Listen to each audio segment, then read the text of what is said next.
Friends, உங்கள் மலரக்கா சாப்பாடு வச்சாச்சு. எங்கள் வீட்டில் இன்னைக்கு மீன் குழம்பு வச்சு மீன் பொரிச்சாச்சு. வெலை மீன் காலையிலே வந்துச்சு வீட்டு வாசலில். இந்த அக்கா வந்து மலரு மலரு மலருன்னு ஒரே சத்தம். அதனால் இன்னைக்கு வெலை மீன் குழம்பு வச்சு, குழம்புல போட்ட மீன் யாரும் சாப்பிட மாட்டாங்க, நான் தான் சாப்பிடுவேன். மண்டை மீன் குழம்பு வச்சு இன்னைக்கு மீன் பொரிச்சாச்சு. ஃப்ரெண்ட்ஸ், சாப்பாடு ரெடி. காலையில் ஒன்றும் இன்னைக்கு யாரும் சாப்பிடல, வெறும் காஃபி தான் குடித்தோம். அதனால் எனக்கு மட்டும் மண்டை பார்த்தீங்களா, இதில் கிடக்கிற மண்டை பூரா எனக்கு தான். வெலை மீன் ரொம்ப பெரிய மீன் சொல்ல முடியாது. ஃப்ரெண்ட்ஸ், எங்கள் வீட்டில் மீன் குழம்பு, வெலை மீன் குழம்பு வச்சு வெலை மீன் பொரிச்சாச்சு. சாப்பாடு ரெடி.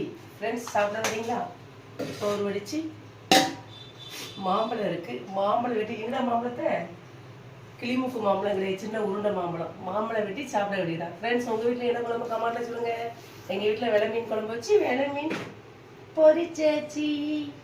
ஃப்ரெண்ட்ஸ், அந்த கடையில் என்ன போட்டிருக்கேன்னு தெரியுதா?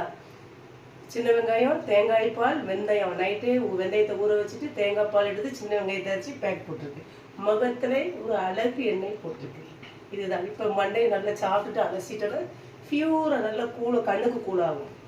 ஃப்ரெண்ட்ஸ், சாப்பிட வரீங்களா? எங்கள் வீட்டில் என்ன குழம்புன்னு கமெண்ட்ல சொல்லுங்கள்.